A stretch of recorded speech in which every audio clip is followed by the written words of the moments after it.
పొందినటువంటి విశ్వాసులు, ప్రభు రక్తములో కడుగబడి యేసునామములో బాప్తిస్మం తీసుకొని రక్షణ పొందినటువంటి వారి యొక్క దేహములో ఎలాగున మార్పు నొంది ప్రభువుని ఎదుర్కొనుటకు వెళ్తామో గత వారము మనము ధ్యానం చేశాం. దేవునికి స్తోత్రం. హల్లెలూయా, హల్లెలూయా. ప్రియులారా,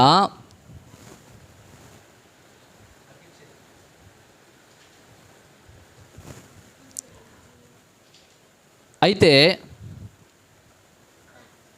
సంఘము కొరకు యేసయ్య వస్తానని చెప్పాడు. నిశ్చయముగా సంఘము కొరకు వస్తాడు. యోహాను సువార్త 14వ అధ్యాయంలో మనం చూసినట్లయితే, యోహాను సువార్త 14వ అధ్యాయంలో మొట్టమొదటి వచనాల దగ్గర నుండి మనం ధ్యానం చేసుకుంటూ వెళ్ళినట్లయితే, చదవద్దు కానీ మీరు ఇంటికి వెళ్ళాక ధ్యానం చేయండి. నేనుండు స్థలములో మీరును ఉండులాగున మీ కొరకు స్థలము సిద్ధపరచ వెళ్ళుచున్నాను అనని యేసుక్రీస్తు ప్రభువారు తన శిష్యులతోనూ ఆయనను వెంబడిస్తున్నటువంటి వారితోనూ ఈ మాట చెప్పారు. నేను చనిపోయి తిరిగి లేచి వెళ్తాను, మరలా నేను మీ కొరకు వస్తాను. నేనుండు స్థలములో మీరును ఉండలాగున మీ కొరకు నివాసములు స్థలము సిద్ధపరచ వెళ్ళుచున్నాను అని యేసయ్య అన్నాడు. ఇంకొక మాట మనము ధ్యానం చేసినట్లయితే, యేసుక్రీస్తు ప్రభువారు ఒలీవలో కొండ మీద నుండి ఆయన ఆరోహణమై వెళ్ళిపోయేటప్పుడు దేవుని యొక్క దూత చెప్పినటువంటి మాట ఏమిటయ్యా అని అంటే, ఓ గలిలయ ప్రజలారా, మీరెందుకు పైకి చూస్తున్నారు? ఈ యేసు ఎలాగునైతే వెళుతూ ఉన్నాడో అలాగే తిరిగి రాబోతున్నాడు అనని దేవుని యొక్క దూత చెప్పింది. దేవునికి స్తోత్రం. హల్లెలూయా. ప్రియులారా, యేసుక్రీస్తు ప్రభువారు తెలియపరిచిన రీతిగా ముందు వస్తానని చెప్పాడు, వచ్చాడు. ఆ తర్వాత వస్తానని చెప్తున్నాడు. నిశ్చయముగా ఆయన వస్తాడు. ఆయన మధ్యాకాశములోనికి దేవుని బోరతోనూ ప్రధాన దూత శబ్దముతోనూ ఆయన మధ్యాకాశములోనికి దిగి వచ్చినప్పుడు పరిశుద్ధులైనటువంటి వారు మార్పు నొందుతారు అని, ప్రభునందు మృతులైనటువంటి వారు లేపబడి సమాధులలో నుండి లేపబడి, క్రీస్తునందుండి మృతులైనటువంటి వారు మొట్టమొదటిగా లేపబడి, దేవునికి స్తోత్రం, క్రీస్తునందు మృతులైనటువంటి వారు మొట్టమొదటిగా లేపబడతారు.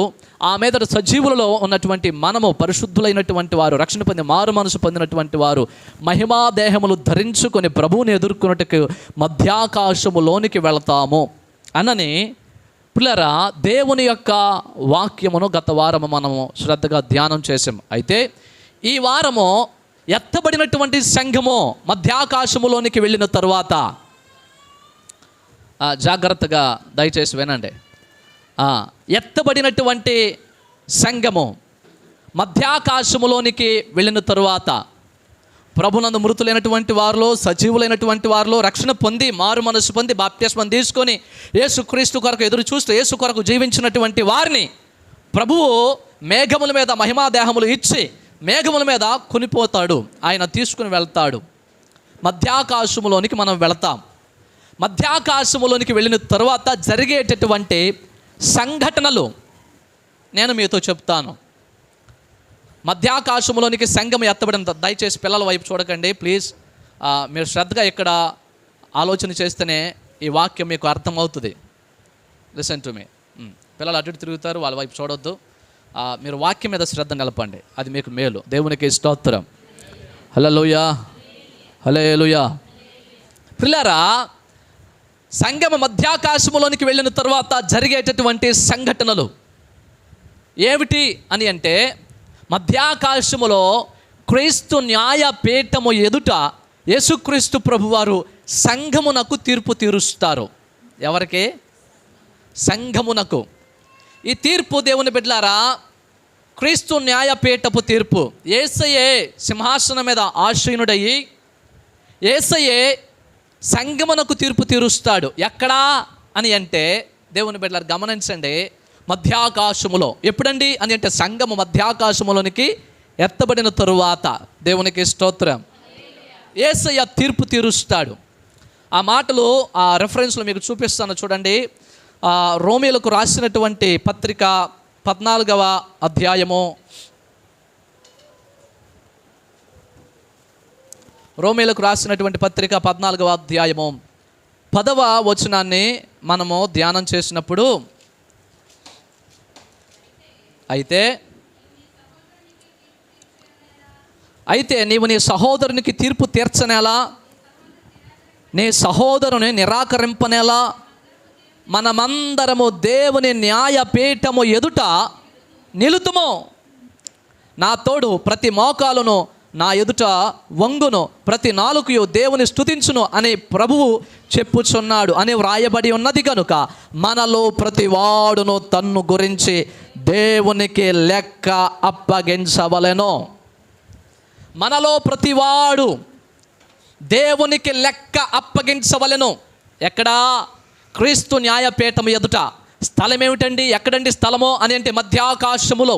దేవునికి స్తోత్రం. నంబర్ 1, మధ్యాకాశంలో ఏం జరుగుతుంది అని అంటే క్రీస్తు న్యాయపీఠం ఎదుట తీర్పు జరుగుతుంది. క్రీస్తు న్యాయపీఠం ఎదుట ఏం జరుగుతుంది? మీరు రిప్లై ఇవ్వాలి ఖచ్చితంగా. ఈ రాకడ వర్తమానాలు అందించినప్పుడు మాత్రం ఖచ్చితంగా మీరు రిప్లై ఇవ్వాలి. ఎందుకంటే ఎప్పుడు ఏం జరుగుతుందో అనేది కన్ఫ్యూజ్ అవుతాం కనుక మీరు శ్రద్ధ ఇక్కడ పెట్టినట్లయితేనే మీకు అర్థమవుతుందా? ఎక్కడ జరుగుతుంది? మధ్యాకాశములో. యేసయ్య క్రీస్తు న్యాయపీఠం ఎదుట తీర్పు జరుగుతుంది. ఏమని జరుగుతుంది? మనము చేసినటువంటి ప్రతి పనికి దేవునికి లెక్క అప్పగించవలెను. దేవునికి స్తోత్రం.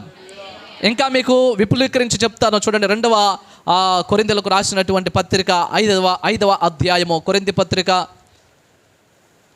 2వ కొరింథీ 5వ అధ్యాయము 10వ వచనాన్ని గనక మనము చూసినట్లయితే, ఎందుకనగా తాను జరిగించిన క్రియల చొప్పున అవి మంచివైనను సరే చెడ్డవైనను సరే దేహముతో జరిగించిన వాటి ఫలమును ప్రతి వాడును పొందునట్లు మనమందరమును క్రీస్తు న్యాయపీఠము ఎదుట ప్రత్యక్షము కావలయును. ఎందుకనగా తాను జరిగించిన క్రియలు చొప్పున అవి మంచివైనను సరే చెడ్డవైనను సరే దేహముతో జరిగించిన వాటి ఫలమును ప్రతి వాడును పొందునట్లు మనమందరమును క్రీస్తు న్యాయపీఠము ఎదుట ప్రత్యక్షము కావలయును. క్రీస్తు న్యాయపీఠం ఎదుట తీర్పు తీర్చబడుతుంది. ఎవరికండి? సంఘమునికి. ఎవరికండి? పరిశుద్ధులకే. ఎవరికండి? విశ్వాసులకే. ఎవరికండి? రక్షణ పొంది మారు మనసు పొంది బాప్తిస్మం తీసుకున్నటువంటి వారికే క్రీస్తు న్యాయపీఠం ఎదుట మధ్యాకాశములో తీర్పు జరుగుతుంది. యేసయ్య సింహాసనాసీనుడై ఆయన తీర్పు తీరుస్తాడు. ఆయన దగ్గర లెక్క అప్పగించాలి. నీ దేహముతో జరిగించినటువంటి ప్రతి క్రియను గురించి అది మంచిదైనను చెడ్డదైనను, అది మంచిదైనను చెడ్డదైనను క్రీస్తు న్యాయపీఠము ఎదుట తీర్పు తీర్చాలి. తీర్పు తీర్చబడుతుంది క్రీస్తు న్యాయపీఠం ఎదుట. ఆయనకి మనము ప్రతి పనిని గురించి ప్రతి మాటను గురించి లెక్క అప్పగించాలి. ఏం అప్పగించాలండి? లెక్క అప్పగించాలి. భూమి మీద నువ్వు రక్షణ పొందిన తరువాత, మారు మనసు పొందిన తరువాత, ప్రభువుతో కూడా నువ్వు మారు మనసు పొందుతున్నప్పుడు, బాప్తిస్మం తీసుకుంటున్నప్పుడు, అయ్యా నీ కొరకు జీవిస్తాను, నీ కొరకు బ్రతుకుతాను, అయ్యా నీ కొరకు సాక్షిగా జీవిస్తానయ్యా అని మాట ఇచ్చావు కదా. ఆ మాటను నెరవేర్చావో లేదో, ఎంతవరకు నెరవేర్చావో, నీ దేహముతో ఏ ఏ పనులను జరిగించావో, నీ దేహముతో జరిగించిన ప్రతి క్రియను గురించి అది మంచిదైనను చెడ్డదైనను దేవునికి లెక్క అప్పగించాలి.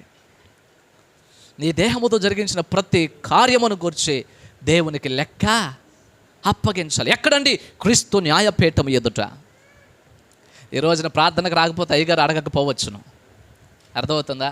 కానీ ఒక రోజున దేవుడికి లెక్క అప్పగించాలి. ఒక రోజున దేవుడికి లెక్క అనేది అప్పగించాలి. రహస్యమందు నువ్వు చేస్తున్నటువంటి పాపములను ఎవరో చూడటం లేదేమో అని అనుకుంటున్నావేమో, కానీ ఒక రోజున దేవుడికి లెక్క అప్పగించాలి. దేవుని ఎదుట, క్రీస్తు న్యాయపీఠం ఎదుట పరిశుద్ధులైనటువంటి వారికే తీర్పు తీర్చబడుతుంది.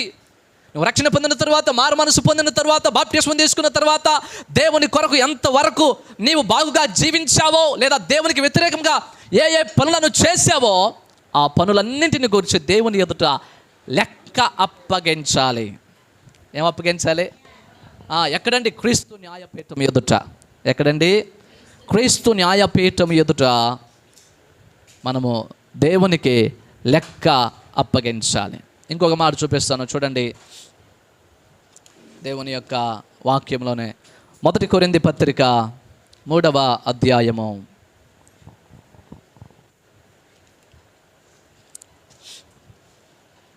11 నుండి 15 వచనాలు. వేయబడినది తప్ప మరి ఒక పునాది ఎవడునూ వేయనేరడు, ఈ పునాది యేసుక్రీస్తే. ఎవడైనను ఈ పునాది మీద బంగారము, వెండి, వెలగల రాళ్ళు, కర్ర, గడ్డి, కొయ్యకాలు మొదలైన వాటితో కట్టిన ఎడల వాని పని కనబడును, ఆ దినము దానిని తేటపరచును, అది అగ్ని చేత బయలుపరచబడును, మరియు వాని పని ఎట్టిదో దానిని అగ్నియే పరీక్షించును. పునాది మీద ఒకడు కట్టిన పని నిలిచిన ఎడల వాడు జీతము పుచ్చుకొనును, ఒకని పని కాల్చివేయబడిన ఎడల వానికి నష్టమో కలుగును. అతడు తన మట్టుకు రక్షింపబడును కానీ అగ్నిలో నుండి తప్పించుకున్నట్టు రక్షింపబడును. దేవునికి స్తోత్రం. హల్లెలూయా. పిల్లారా, ఆ రోజున దేవుని ఎదుట నువ్వు నిలవబడి నీవు భూమి మీద జరిగించినటువంటి క్రియలను గురించి లెక్క అప్పగించాలి. అగ్ని చేత కాల్చివేయబడినప్పుడు, పుటమ వేయబడినప్పుడు బంగారం ఎలాగనో శుద్ధి చేయబడుతుందో, అగ్ని చేత కాల్చబడుతున్నప్పుడు కర్రవైతే గనక, దేవుని బిడ్డలారా గడ్డివైతే గనక అవి కాలిపోతాయి. ఏది నిలిచి ఉంటుందో వారు నిశ్చయముగా దేవుని యొద్ద నుండి జీతము పుచ్చుకుంటారు. అంటే ప్రభువు తీర్పు తీర్చున్నప్పుడు దేవుని బిడ్డలారా, ఆయన ఎదుట నువ్వు ఎలాగున బ్రతికేవో భూమి మీద అది పరిశీలనగా చూడబడుతుంది. దేవునికి లెక్క అప్పచెప్పుతున్నప్పుడు నువ్వు నిలిచావా, నీ పనులు బాగున్నాయా, నువ్వు నిలిచావా, అయితే నీకు జీతము వస్తుంది. లేదా నష్టము కలిగి అగ్నిలో నుండి తప్పించబడినట్లుగా తన మట్టుకు తాను మాత్రమే రక్షణ పొందుతాడు. అంటే రక్షణ పొందుతారు, దేవుని రాజ్యమునకు వారసులు అవుతారు, కానీ అగ్నిలో నుండి ఒకడు తప్పించబడినట్టుగా రక్షించబడతారు. దేవునికి స్తోత్రం. హల్లెలూయా, హల్లెలూయా. అయితే ఈ రోజున దేవుని బిడ్డలారా, ప్రతి విశ్వాసి గమనించవలసిన విషయం ఏమిటంటే, ఈ దేహముతో జరిగించినటువంటి ప్రతి పనిని గూర్చి, ఈ దేహముతో జరిగించిన ప్రతి కార్యమును గూర్చి క్రీస్తు న్యాయపీఠము ఎదుట మధ్యాకాశములో దేవునికి లెక్క అప్పగించాలి. ఏం అప్పగించాలి? రక్షణ పొందుతుంటేనే సరిపోలేదు, మారు మనసు పొందుతుంటేనే సరిపోలేదు. దేవుని బిడ్డలారు గమనించండి, నువ్వు బాప్తిస్మం తీసుకోవడంతోనే సరిపోలేదు, ప్రభువును అంగీకరించడంతోనే సరిపోలేదు. ఈ దేహమును గూర్చి జరిగించిన ప్రతి కార్యమును గూర్చి దేవుని ఎదుట లెక్క అప్పగించాలి. అది మంచిదైనను సరే, చెడ్డదైనను. అయ్యా, నీ కొరకు సువార్తను ప్రకటించినయ్యా, నీ కొరకు కుర్చీలు వేసినాయా, నీ కొరకు మందిరాన్ని ఊడ్చినయ్యా, నీ కొరకు చాపలు వేసినాయా, నీ కొరకు పరజాలు వేసినాయా, నీ కొరకు నైనా సువార్త ప్రకటించబడిన నిమిత్తం ప్రయాసపడ్డానయ్యా, ప్రయాణాలు చేసినయ్యా, ఆకలి దప్పుకులు తట్టుకున్నానయ్యా, అయ్యా ఆదరించిన వారు లేకపోయినా కానీ నీ కొరకే జీవించినయ్యా, నిందలైనా అవమానములైనా నీ కొరకే భరించనయ్యా అనేటటువంటి వారు దేవుని బిడ్డలు గమనించండి, నిశ్చయముగా దేవుని యొద్ద నుండి జీతము పుచ్చుకుంటారు. దేవునికి స్తోత్రం. హల్లెలూయా.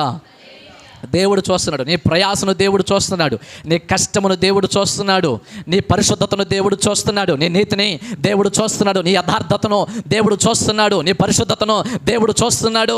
నీవు న్యాయ సంబంధమైనటువంటి రీతిలో బ్రతుకుతున్నావని, న్యాయ మార్గంలో జీవిస్తున్నావని దేవుడు చూస్తున్నాడు. దేవుడు దానికి ప్రతిఫలాన్ని ఇవ్వబోతున్నాడు. దేవునికి స్తోత్రం. ప్రతివాడు జీతం పుచ్చుకుంటాడు దేవుని యొక్క సన్నిధిలో, క్రీస్తు న్యాయపీఠం ఎదుట. మంచి పని చేస్తే దానికి తగినట్లుగా జీతం పుచ్చుకుంటాడు, చెడ్డ పని చేస్తే దానికి తగినట్లుగా జీతం పుచ్చుకుంటాడు.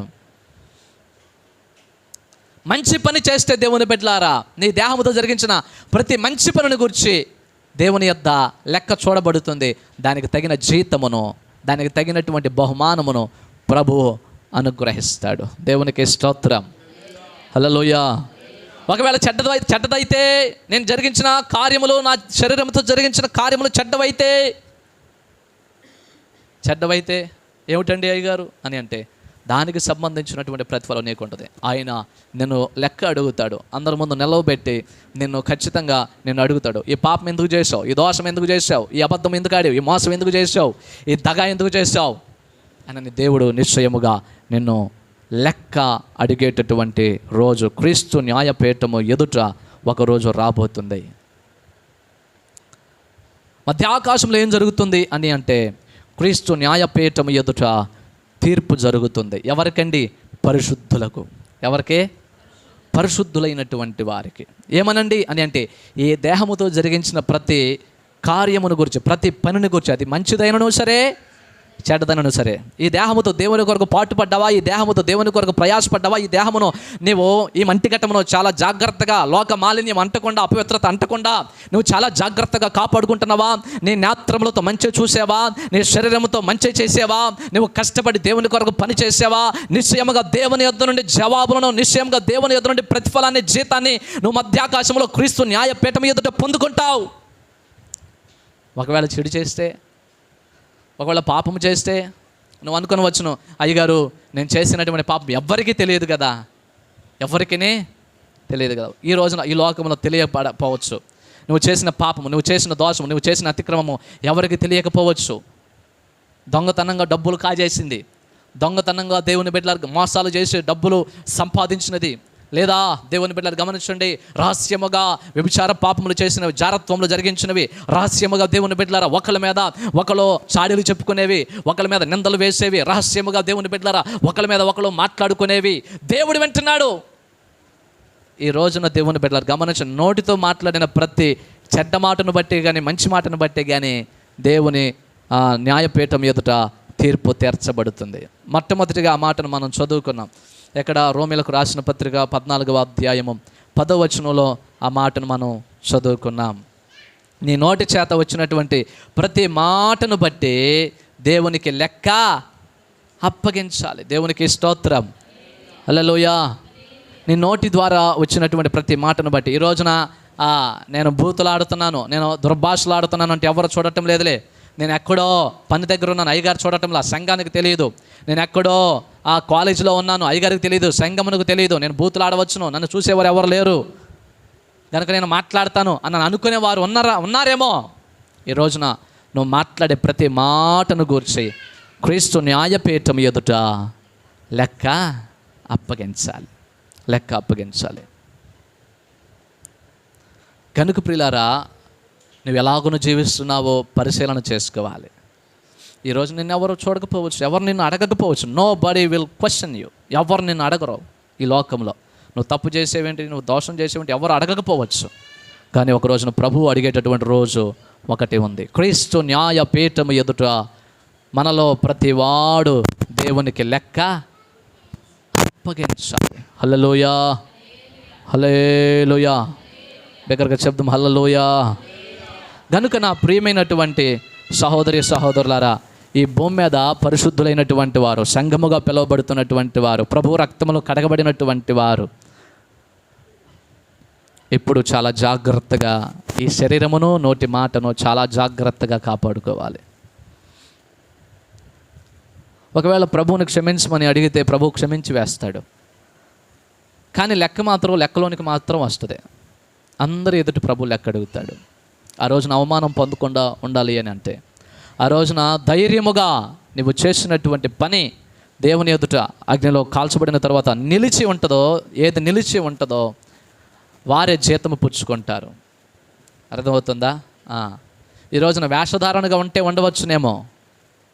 వేషధారణగా ఉంటే నేను మంచిగా ప్రార్థన చేస్తూ, మంచిగా పాటలు పాడుతూ, మంచిగా దేవుని సన్నిధికి వస్తూ, బయటికి భక్తి చేస్తూ, లోపల యుక్తిగాను, లోపల ద్వేషంతోనూ, లోపల క్రోధంతోనూ, లోపల కక్షలతోనూ, లోపల విమతములతోనూ, లోపల శరీరాశలతోనూ, చెడ్డ ఆలోచనలతోనూ ఉంటూ ఉన్నావేమో.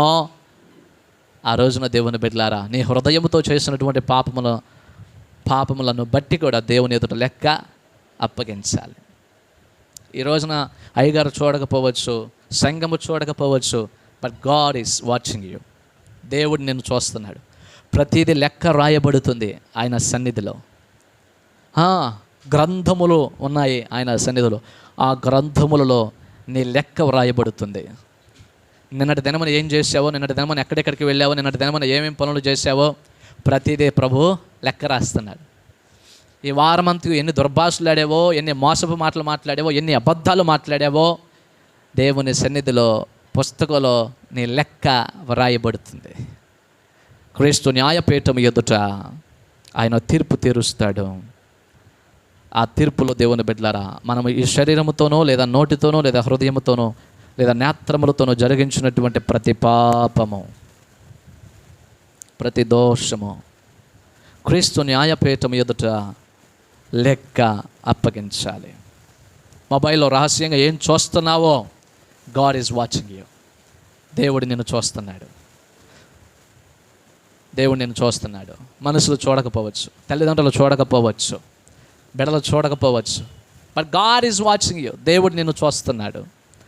దేవుడు నిన్ను పరిశీలనగా చూస్తున్నాడు. నువ్వేం చేస్తున్నావో ఆ ప్రతీది కూడా, అది మంచిదే కానీ చెడ్డదే కానీ ఆయన లెక్క రాసుకుంటున్నాడు. ప్రతిదీ గ్రంథములో లెక్కిస్తున్నాడు. తన దేవదూతల చేత లిఖింప చేస్తున్నాడు.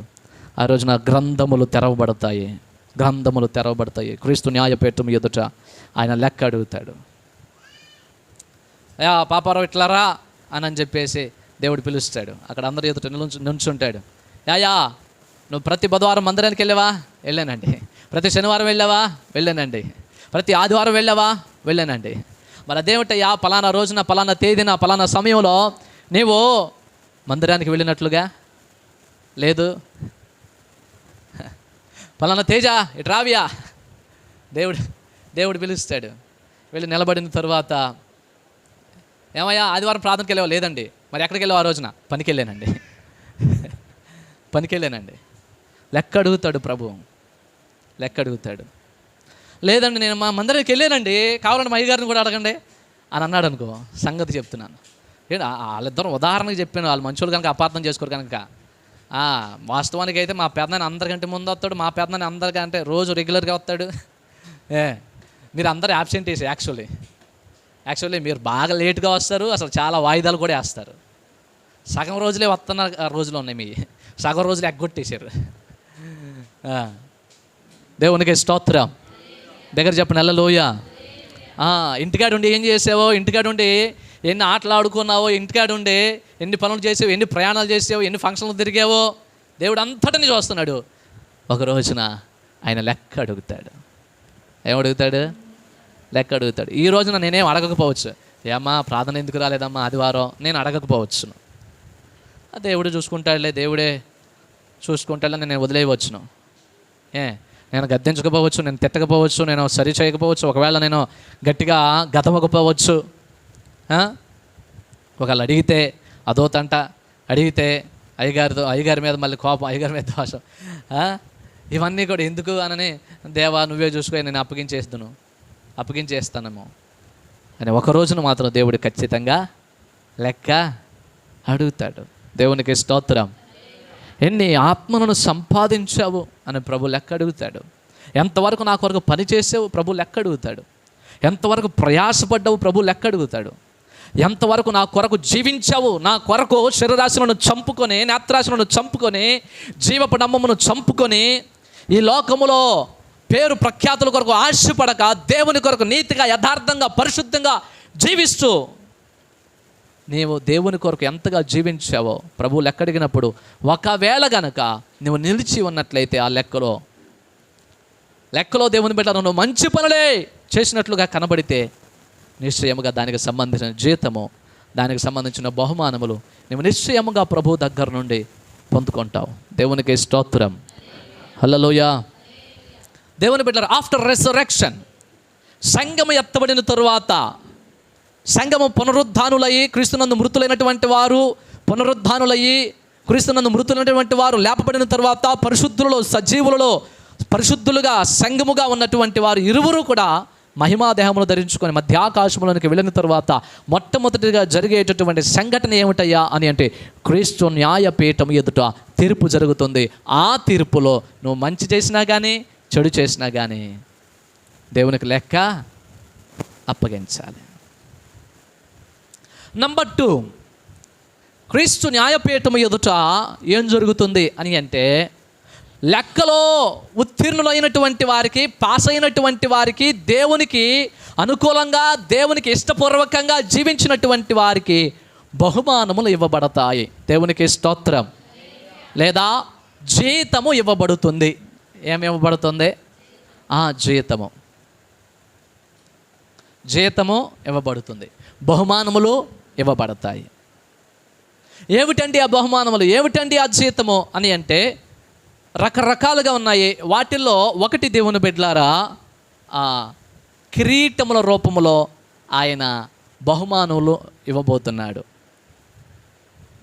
కిరీటముల రూపములో ఆయన బహుమానములు ఇవ్వబోతున్నాడు. రివార్డ్స్ ఆయన ఇవ్వబోతున్నాడు. రివార్డ్స్, బహుమానములు, ఫలితాన్ని, జీతమును ఆయన ఇవ్వబోతున్నాడు. ఆ కిరీటములు ఏమిటో, ఆ బహుమానములు ఏమిటో మనము కొద్ది నిమిషాలు ధ్యానం చేసి మన వాక్యాన్ని ముగించుకుందాం. చూడండి, మొట్టమొదటిగా 2వ తిమోతి పత్రిక 4వ అధ్యాయము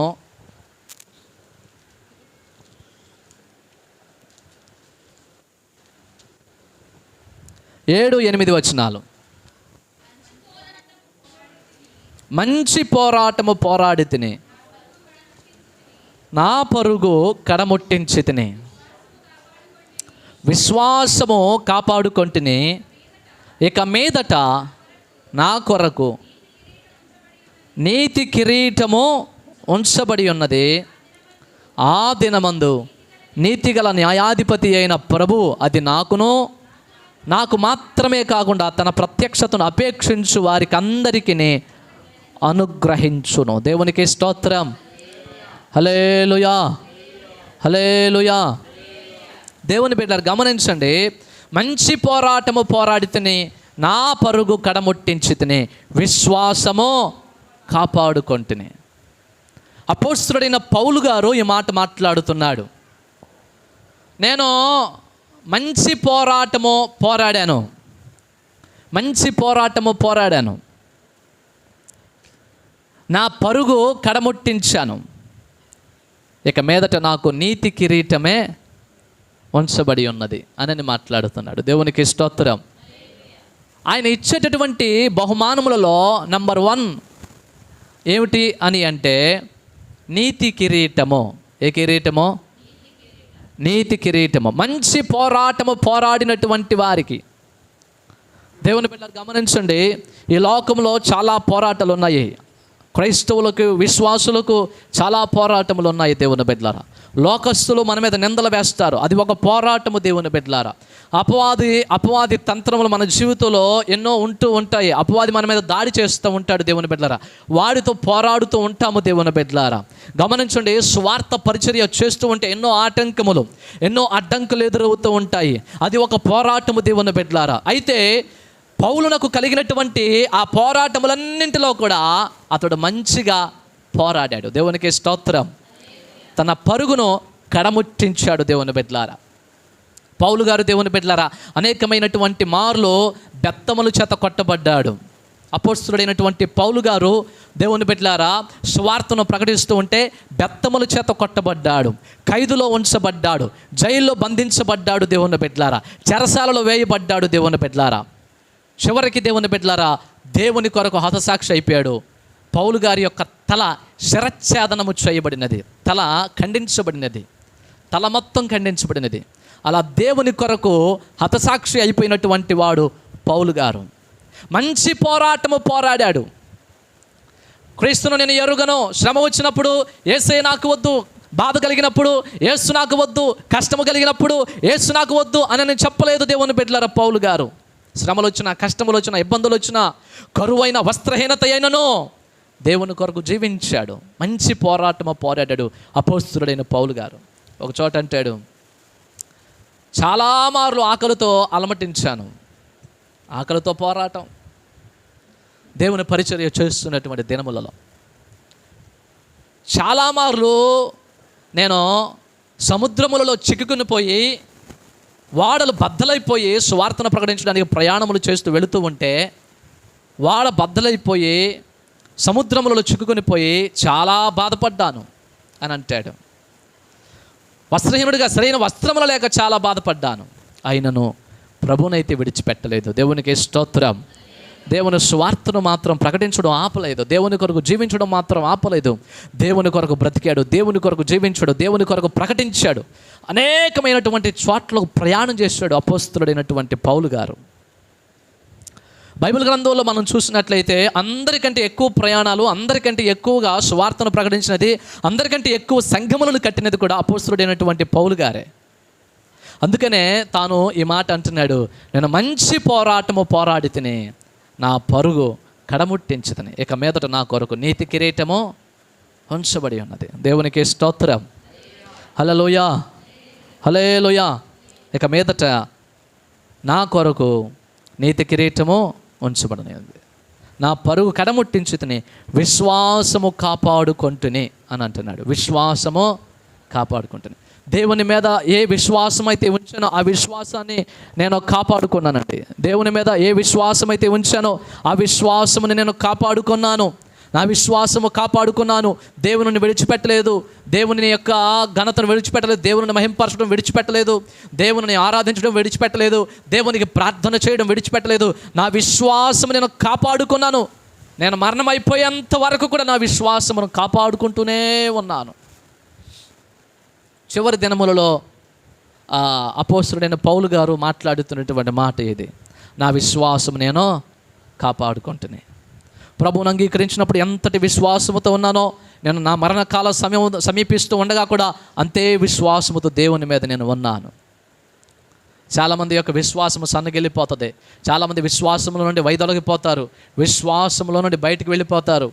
పిల్లలు గమనించండి, వారు నమ్మినది, వారు నమ్మినటువంటి యేసయ్యను, వారు నమ్మినటువంటి సంఘమును, వారు నమ్మినటువంటి దేవుని యొక్క కృపను, వారు నమ్మినటువంటి నిరీక్షణను విడిచిపెట్టేసి దేవుని బిడ్డలు భ్రష్టులు అయిపోయి విశ్వాసములో నుండి వైదొలగిపోయినటువంటి వారు చాలామందే ఉన్నారు. అయితే పౌలు గారు అంటున్నాడు, కడ వరకు నా విశ్వాసము నేను కాపాడుకున్నాను, ఇక మీదట నా కొరకు నీతి కిరీటము ఉంచబడి ఉన్నది అని మాట్లాడుతున్నాడు. దేవునికి స్తోత్రం. హల్లెలూయా, హల్లెలూయా. నా ప్రియమైన సహోదరి సహోదరులారా,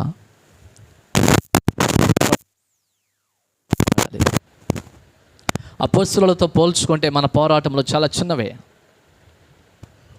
నిందలు వస్తాయి, అవమానములు వస్తాయి, శ్రమలు వస్తాయి, కష్టములు వస్తాయి, వస్త్రహీనత ఉంటుంది, దరిద్రత ఉంటుంది. క్రైస్తవ్యం అంటే కేవలం సుఖం మాత్రమే కాదు. క్రైస్తవ్యం అంటే కేవలం దేవుని బిడ్డల దీవెనలు మాత్రమే కాదు. దేవుని కొరకు శ్రమలు అనుభవించవలసిన సమస్యలు, పరిస్థితులు కూడా వస్తాయి. దేవుని కొరకు కష్టములను, దేవుని కొరకు అవమానములను భరించవలసిన పరిస్థితులు నిశ్చయముగా నీ జీవితంలో నీ బ్రతుకులు వస్తాయి. అయితే నీవు మంచి పోరాటము పోరాడాలి. దేవునికి స్తోత్రం. విశ్వాసము కాపాడుకోవాలి. వాళ్ళు అంటున్నారు కదా, వీళ్ళు అంటున్నారు కదా, వాళ్ళు చులకనగా మాట్లాడుతున్నారు కదా, వీళ్ళు ఆ మాట అంటున్నారు, వీళ్ళు ఈ మాట అంటున్నారు కదా, నన్ను అవమానపరుస్తున్నారు, వాళ్ళ దేవుడేంట్రా అని అంటున్నారు అన్నట్టుగా నువ్వు విశ్వాసములో నుండి ఆ మాటలను మాత్రమే పట్టించుకొని విశ్వాసంలో నుండి వైదొలిగిపోయి ప్రభువుని విడిచిపెట్టేసినట్లయితే నీది మంచి విశ్వాసమును కాపాడుకున్నటువంటి వ్యక్తివి కానే కాదు. నీ విశ్వాసము కాపాడుకోవాలి. బైబిల్ గ్రంథములో దేవుని బిడ్డలారా వ్రాయబడిన మాట ఏమిటి అని అంటే, ప్రేమ, నిరీక్షణ, విశ్వాసము, ఈ మూడు నిలుచున్నట్ట, శాశ్వతమైనవి. ఈ మూడు నిలుచున్నవి. పంచభూతముల మిక్కటమైన వేండ్రంతో లయమైపోయినా కానీ ఈ మూడు మాత్రం నిలిచి ఉంటాయి. నువ్వు దేవుని మీద ఎంతటి విశ్వాసము ఉంచావో ఆ విశ్వాసమును కాపాడుకోవాలి.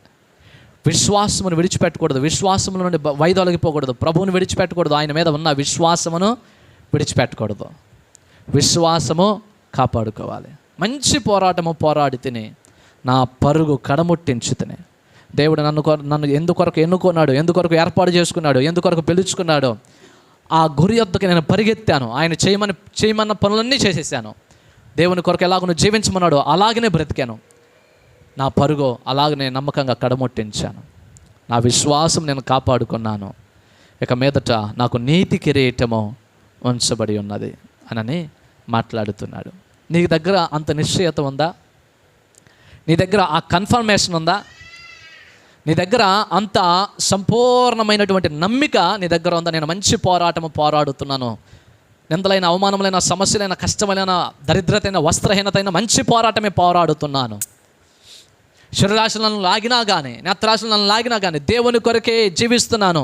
మంచి పోరాటము పోరాడుతున్నాను. నా పరుగు కడముట్టిస్తూ ఉన్నాను. నా విశ్వాసం నేను కాపాడుకుంటున్నాను అన్నటువంటి నిశ్చయత, కన్ఫర్మేషన్ నీ దగ్గర ఉందా? పిల్లలు గమనించండి. క్రీస్తు న్యాయపీఠం ఎదుట మనం నిలబడినప్పుడు ఆయన లెక్క అడుగుతాడు. ఆ లెక్కలో నువ్వు మంచివైనను చెడ్డవైనను వాటి ప్రతి దాని గురించి, ప్రతి పనిని గురించి లెక్క అప్పచెప్పాలి. రెండవ జరిగేటటువంటి కార్యము, పని ఏమిటయ్యా అని అంటే, మంచిగా జీవించి దేవుని కొరకు బ్రతికినటువంటి వారికి ఆయన నీతి కిరీటమును బహుమానముగా ఇవ్వబోతున్నాడు. మంచి పోరాటము పోరాడినటువంటి వారికి. చెడ్డ పోరాటము కాదు కావాల్సినది, దేవునికి మంచి పోరాటము కావాలి. దేవునికి స్తోత్రం. దగ్గర చెప్పిన హల్లెలూయా, హల్లెలూయా. మంచి పోరాటము పోరాడి విశ్వాసమును కాపాడుకున్నాను. నా పరుగు కడముట్టించాను. ఇక మీదట నా కొరకు నీతి కిరీటము ఉంచబడి ఉన్నది అని ఎంత చక్కగా చెబుతున్నాడు. అన్ని శ్రమలలో, అన్ని బాధలలో, అన్ని ఇబ్బందులలో, అంత దరిద్రతలో, అంత వస్త్రహీనతలో, అంత లేమిలో, అంత కష్టములో, చెరసాలలో అయినా, బందీగృహంలో అయినా, బెత్తములతో కొట్టబడుతున్న సంత వీధులలో ఆయన వస్త్రములు చింపివేసి అవమానపరిచినా, నిందలు వేసినా, అవమానపరిచిన, ఆహారము లేకపోయినా పౌలు గారు తన విశ్వాసమును కాపాడుకున్నాడు. దేవునికి స్తోత్రం, హల్లెలూయా. పౌలు గారు దేవుని కొరకు జీవించాడు, మంచి పోరాటము పోరాడాడు. అందువలన ఈ మాట అంటున్నాడు, నా కొరకు యొక్క నీతి కిరీటము ఉంచబడి ఉన్నది. పిల్లలు గమనించండి, దేవుని కొరకు మంచి పోరాటము పోరాడాలి. ఈ లోకంలో దేవుని బిడ్డలు గమనించండి, దేవుని కొరకు మనం చేసినది చాలా తక్కువ. దేవుని కొరకు చేసినది చాలా తక్కువ. చేయవలసినది ఎంతో ఉంది. కుటుంబంలో సమస్యలు, బయట సమస్యలు, ఇబ్బందులు, అవమానములు, నిందలు మనకు ఎదురైనప్పుడు దేవుని బిడ్డలారా, దేవుని కొరకు మంచి పోరాటము